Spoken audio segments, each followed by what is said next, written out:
Good morning, first graders. Today is Thursday, April 30th, 2020. This is your last day of school this week.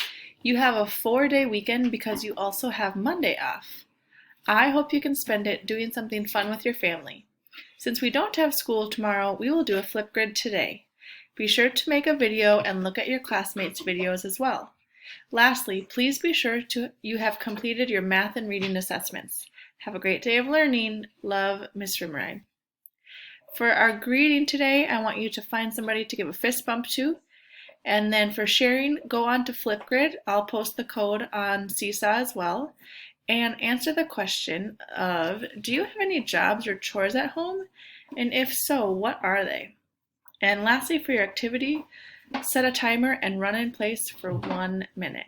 I hope you guys have an awesome day of learning, and I can't wait to see those of you that sign on at 11:30 for office hours.